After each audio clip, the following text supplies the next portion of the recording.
what's yours? This is Everybody's Got Opinions with Keith D. Williams, former Wayne County Commissioner and political consultant Skip Mungo. We're going to take what you say and put the whole world on blast. Don't go away. Welcome to Everybody Has an Opinion. Everybody's Got it as a discussion about issues that deserve your opinion. I'm your co-host with my fabulous friend and political consultant Skip Mungo.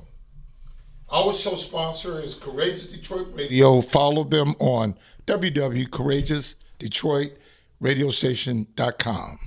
Today's topic is the state of Detroit politics and how did we get there?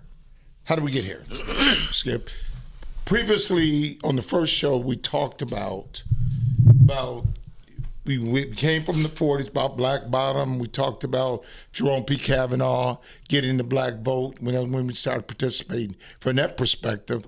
And then we talked about, we never finished this off. And so I want to take it from 1970 to the present day. Kavanaugh stayed how many years? 8 years? Yes. From 62. Was he elected in 62? And he lost in 68. Well, I think he, did he run again? I don't think he lost. Those riots. Yes. He ended up running for United States Senate at some point and lost. Yeah, you're right. But I think Roman Gribbs came in office in 1970. But he got voted in 1969. Oh, okay. Okay. Yeah. Roman Gribbs was a moderate Democrat. Yeah. He played a little Law and Order like they always do. He was the sheriff prior to becoming mayor. He used to be the sheriff before Bill Lucas. Wayne County Sheriff. Okay. Yeah. So that's why history is very important. Yes. Okay. Yeah. So he ran on Law and Order and things like that. And at that time, Detroit was still about 85% white. Right. Okay. In 1970 up to 1974, he played moderate politics. He reached out to that business community, and black folks didn't play an integral role in the politics, but I don't know who the Common Council was, the person who represented the Common Council at the time, and how many black was on the city council. But black folks stayed in certain areas, and I remember as a kid, I lived in Northwest Detroit, University District, Palmer Woods, was off limits. It's off limits, okay? And I could walk down on Livernois and shoe shine, but I couldn't live there, okay? My father told me first ticket he ever received in his life was driving through Sherwood Forest, man. Police sitting on the side, turn around. He said he saw him take a double look, pulled him over, gave him a ticket. But the ticket was a warning. Stay away from that neighborhood. Yes. Yeah. And I remember as a kid living on Puritan, Livernois, University of Detroit, it was right in my vicinity, okay? Right. Every day I saw University of Detroit as my backdrop, okay? And I used to see nuns walking around. That was unprecedented. Not many black kids saw a nun in the neighborhood, okay? And my neighborhood was white. Right, okay? I'm sure. And then after the riots, guess what? They started dispersing, okay? But, if I may. Yes. The population started changing. The population trend started changing prior to the riots.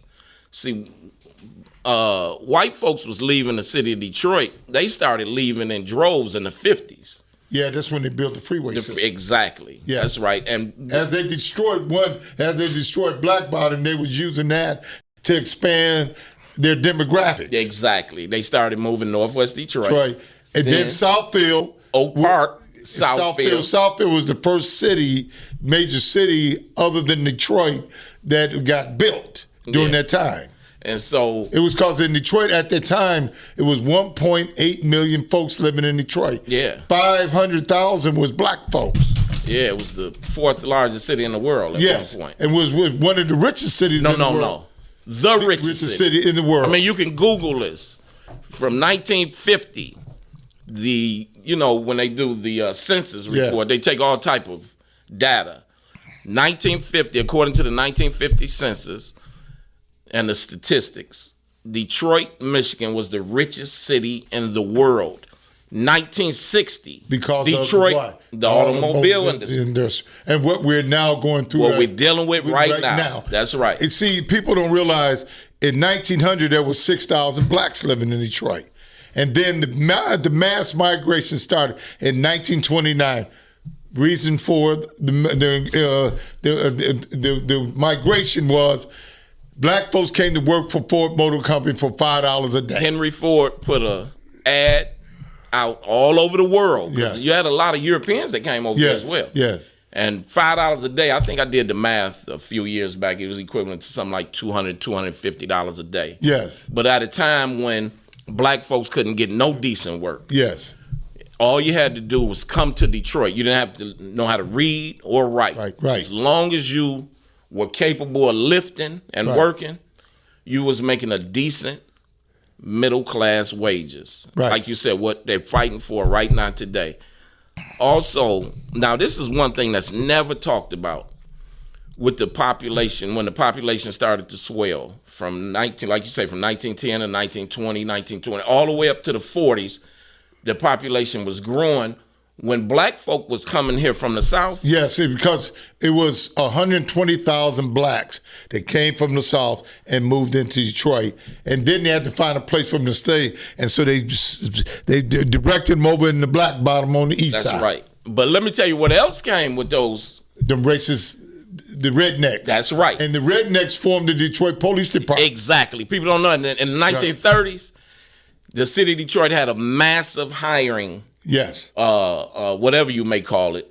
They because the population grew, the government had to grow. Right. So they had to hire more police.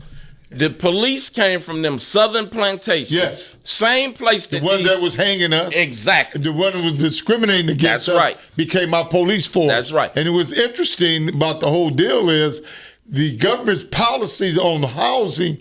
Black folks got public housing, the Jeffries and the Brewsters, and the white folks got Northwest Detroit, affordable housing, brick homes, that's right, 3-bedroom homes, and we languished in those projects for years until the market started changing. Yeah, that's right. And so between Cobo, 3 Republican mayors caused a havoc back in the 40s and the 50s. Oh, absolutely.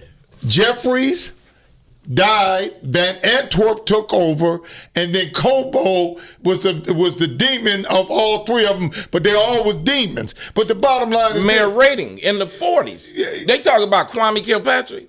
This man got indicted his whole police. It was after Cobo had a heart attack, died. That's when Mariani came in. No, I'm talking about prior to that. Yes. Prior to Mariani, you had a mayor named Reading. Reading. I get that, yes. He got indicted. Yes. His police chief got indicted. They was working with these number men. Yes. A woman committed suicide, killed herself and killed her daughter, and left a note pinned to her chest, exposed everything. You never hear about any of that. But Jeffries, now what's so ironic listening to all this, call in at 313-379-3701, 313-379-3701, and be a part of the conversation, because we need your opinion today. Let me say this to you.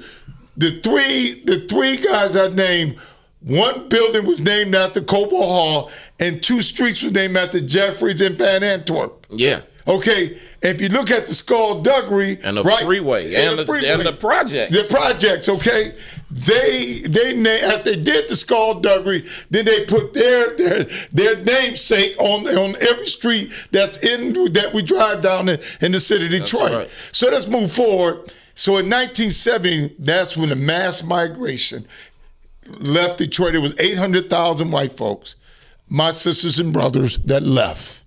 Okay. And so when Coleman got it, it was more majority black. Only way to be a majority black than it was white. Yes. And so the whole tax base left when they left. See, that's the other thing that people don't talk about. Right. Between right after the war, all the way up into the 60s. Right.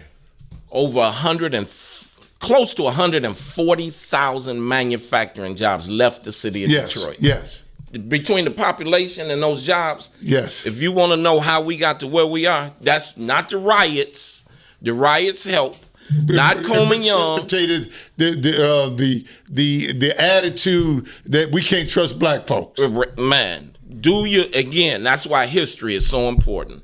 The Detroit Free Press, I believe it was, they ran an article a few years back, and they talked about, they went back to maybe the last 8 or 9 mayors, and they talked about who was the most fiscally responsible, who's the one who kept Detroit from sinking. The best mayor we've had in the last 60 years. It was Coleman Alexander. The boogeyman. Yes. They misconstrued when he told the dope pushers to get out of the city of Detroit. He wasn't telling white folks to leave the city of Detroit. Okay, so he didn't tell the boogeyman, he didn't tell them not to leave. He was telling the bad guys to leave. And they misconstrued right. that. It was a reference to like an old Western movie. Yes. Where the good guy come in and tell the bad guys to hit the rope or the count, whatever, before sundown. Right. That's what he was saying. He wasn't telling.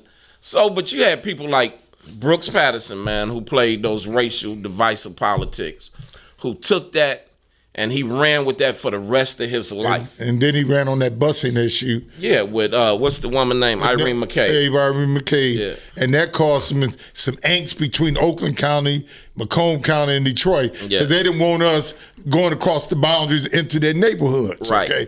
They didn't want our kids to be with their kids. And so that caused that strife. I grew up in Oakland County. Yes. We was bused. Yes. Over to Oak Park High Yes. School. But let me tell you this. I was bused in 1963.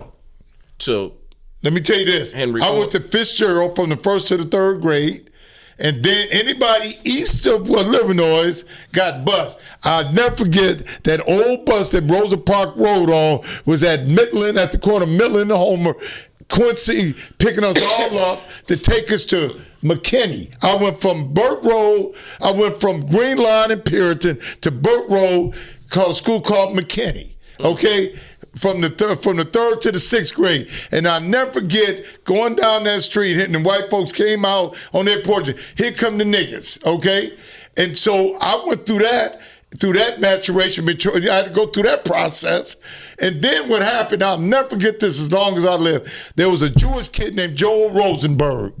On my graduation, matriculating to middle school, one kid in our classroom had to take one of us home for lunch. Joe Rosenberg took me home. That's the first time I ate monster crackers and got when I was getting acclimated to the Jewish tradition, okay? Right. And so Joe followed me to Metatol. Now I went to Metatol. Now this is 63. This is 63, 67. I was going to Metatol. I saw a different kind of black person, okay? Kids' father was professionals, educated, went to college, was doctors and all this stuff. My daddy was a factory worker. My mother did day work, okay? So I had to re-engineer my way of thinking to be a part of that atmosphere. Right. And then in 1970, I went to Henry Ford High School, and we had a race riot out there. Wow. We had a race riot. They was having race riots in Ferndale and Oak Park. Yes, they didn't want us there. Yeah. So black folks have been struggling and fighting all through this process. Let me share this with you. You know where I grew up at, yes. Royal Oak Township. Right. So Royal Oak Township had their own school district in the 1940s, 50s, yes, 60s. Right. It was called Clinton School District. So Royal Oak Township had a school that went from the kindergarten all the way to the 9th grade. After the 9th grade, the kids were bused to Detroit public schools. We had to go to Northern. Yeah, they went to Northern. And at some point, the township fell behind on the tuition, and Detroit Public Schools said they didn't want any more kids from the township. Now, you had kids who were on their way to high school and in high school who were stuck in limbo. The governor, G. Minnie Williams at the time, he went to Ferndale because kids from Royal Oak Township had always gone to Ferndale schools and used to go to Hazel Park schools. Yes. But only on the east side, everything east of Wyoming. Everything west of Wyoming, they went to Northern. At this point, they had nowhere to go. Ferndale said, no, we don't want to take any more of them. The same governor went to Oak Park. Oak Park was like, no, we don't want any of them. He went back. This is a true story. It's documented. He went back and promised and delivered the city of Oak Park. I don't know how many millions of federal dollars, because he got with, I guess, maybe the state, United States Senator, whoever. They got millions of federal dollars.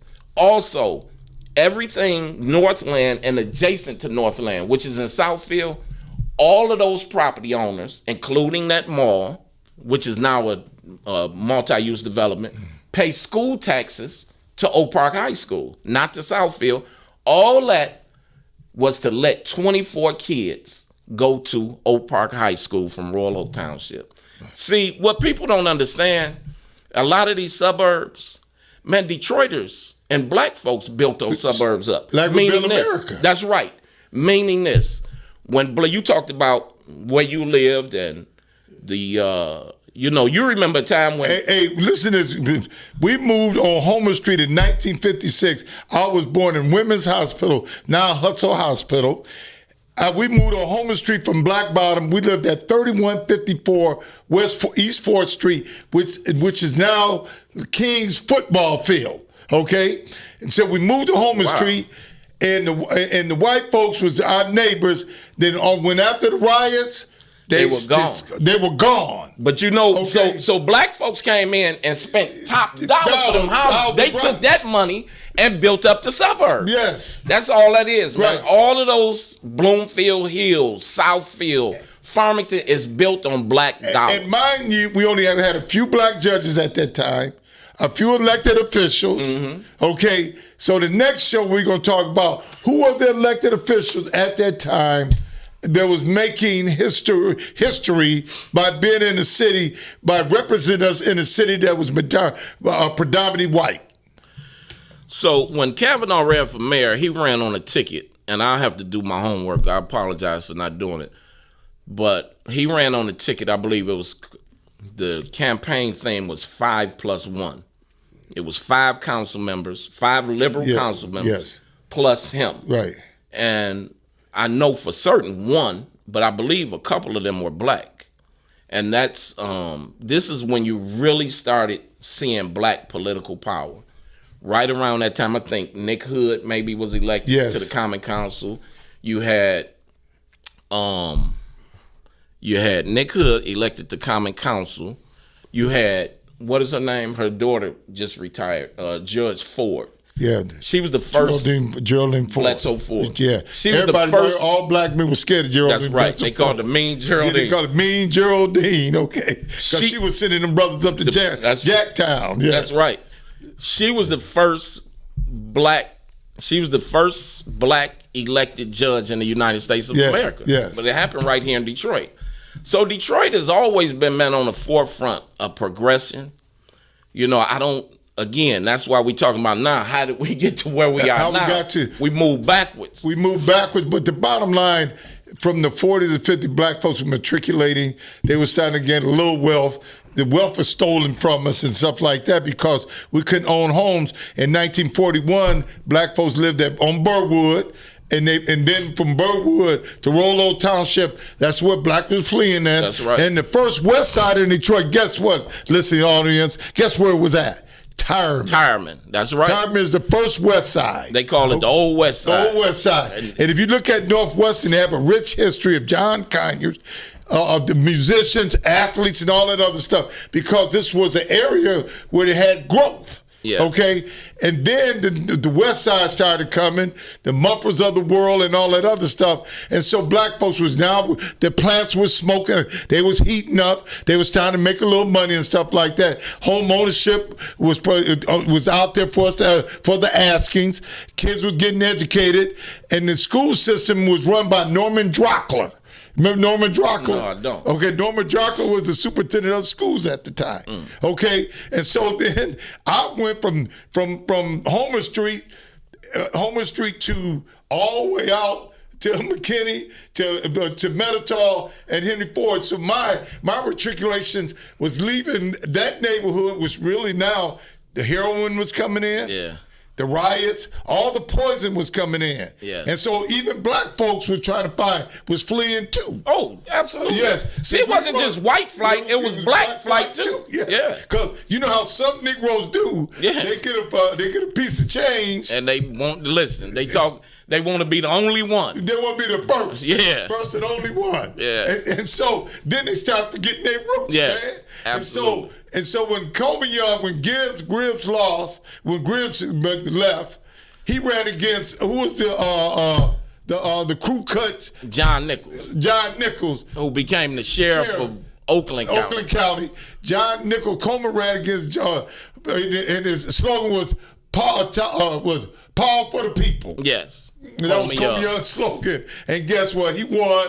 And then black political power started to change the very face of Detroit. But now, you know what's interesting, Keith? When you look at when Coleman Young was elected, it was a whole wave of black mayors that was elected. You had Hatchett, I think, out of Gary, Indiana. Stokes out of Cleveland. Mayor Jackson out of Atlanta. Right. You had Tom Bradley in LA. Yes. Coleman Young in Detroit. Then Harold Washington came a little later. Out of Chicago. Coleman was the gold standard. Yeah, that's right. Coleman was way back. Remember when he went to Congress and testified? Oh, yeah. And he was a bad brother. Yes, he was. Rich and real smart. And let me tell you this, just to give you an example of Coleman Young, for those of you who not familiar with Coleman Young or his politics, was when Coleman Young was mayor of the city of Detroit, 1992, that was the year that they had the riots in L.A. Yes. Because of Rodney King. I'm sure you all remember Rodney King. He was beat up by the police officer. That same, and then they were tried and found not guilty, and that sparked the riot because of the police brutality. Now, Tom Bradley was the mayor. He was a black man, but everybody knew that was Daryl Gates' police department. Yes. Same year, 1992, we had a man here by the name of Malice Green who was beat to death by two police officers. Right. Beat to death. Right. There was never a rock thrown. Right. Never any, because that was an isolated incident, because we knew that wasn't Coleman Young's police force. That was his police force. He ran it, but we knew that's not how he conducted business.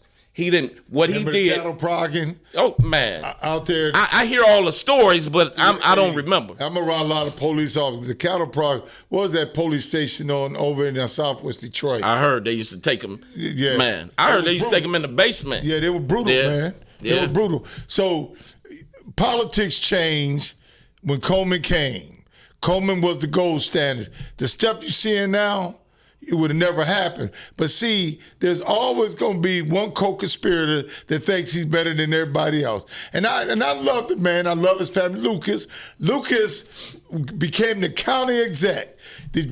First county exec for Wayne County. Before it was, you had the Drain Commission. It was all split up and things like that. How many county commissioners did he use? They had about 20 back in them days. Then they consolidated and brought it under one umbrella. And then Lucas became the county exec. And they was doing good things. But he got envious of Coleman's power. And cut a deal with the devil. He cut the deal with the devil. The Republican Party. He quit and got talked in and running as a governor of the state of Michigan, who voted for, in 1968, George Wallace. Who voted for George Wallace? Michigan.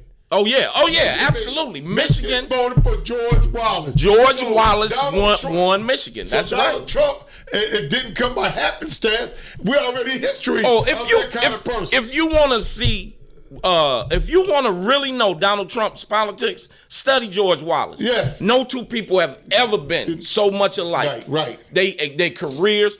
George Wallace was a demagogue, man. Yes.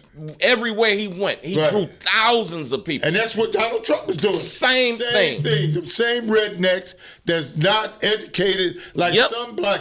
Why you blame us? Because we don't control no economy. We don't control the government. Y'all blaming us. Y'all should be blaming the Wallaces of the world, the George Wallace, because y'all have nothing in common with the Republicans. Nothing, man. The one thing I admire about the Republican Party, They're good at communicating. Oh my God, man. They communicate so well that they have people voting against their very own interests. Imagine, Eugene, imagine living in Detroit when we had George Wallace living in our neighborhood. Yeah. Oh, absolutely. Yeah. That's right. And that's what the 1941 riot was all about. Yeah. They didn't want black folks living in Northeast Detroit. Where Sojourner Truth is. The projects. The projects. The government was building housing for black folks over there, and the white folks did not want black folks living next to them. Oh, when the first And black that family still continued. Yeah, when the first black family moved in to the project, Yes. who'd ever thought that they'd be fighting over projects? The Klan, because Michigan was a stronghold for the Klan. Yes. The Klan, man, marched out there in front of those projects and created a human barricade. Wouldn't let them move in, man. Yes. Seriously, that's Michigan. One thing you talked about, man, when you went to school and you had to, one of your friends had to take you, whatever. Yes. The one thing, man, when I traveled, I noticed Detroit, what we were truly, truly robbed of, man, is culture, different culture. Yes. Detroit is truly black and white, has been for years. Blacks never dealt with whites, and whites didn't deal with blacks here. And that wasn't by accident. That was by design. Again, when you look at how when the white folks start taking off and moving, they move originally from Black Bottom to West Side, 12th Street, Linwood, Dexter. From there, Northwest Detroit, Finkel, Puritan, 6 Mile, 7 Mile, 8 Mile. From there, Oak Park, Southfield, Farmington Hills, Bloomfield Hills. But now they doubling back, man. The kids, you go down on 12th Street right now. It's all white. Go to LaSalle. LaSalle look like Grosse Pointe. Yes, it does. Right. Yes, it does. You see, and listen, my brother Larry said, man, if you want to know when to buy in the neighborhood, he said, ride through the neighborhood. He said, when you see white folks walking up the street with them big dogs, he said, buy. Because by the time, when they start walking with them small dogs, you ain't going to be able to afford them no more, man. Yeah. And that's all that's down there now, man. That's all that's down there now. Hey, they poaching down. Yes, man. They down there poaching, man. Everywhere we go, everywhere you go, you seeing them. So Coleman Young changed the dynamics of Detroit politics. He got control of the political infrastructure, and he rolled that for 20 years. And the problem is, he didn't get somebody else ready for the next 20 years. So the next show we talk about, after Coleman Young's election, what happened, and guess what? We got caught up in folks that didn't want black folks trying to matriculate and trying to make more money for themselves. They were doing it for themselves, and we got caught up in their politics. Your parting thoughts, my brother? Well, listen, again, as always, it's a pleasure sitting across from you, and I appreciate this. We appreciate each other, brother. Really. But this show is extremely important. I hope that y'all who watching, listening, you tell people we here every Saturday at 12:30. Tell people to tune in and listen and get some of these lessons. Listen, normally you have to pay to get some of these lessons. We giving them to you for free. And we have the experience because we have ran campaigns. And been victorious. Been victorious running campaigns. And I was victorious because an elected official. Of the consultant and the brilliance of Skip Mungo. So, folks, you can always get us on www.courageousdetroitradiostation.com. And in the future, I want you to come see Soul Village. Soul Village is an outdoor entertainment venue for the upcoming starving artists, R&B, jazz, and it's a beautiful place. It's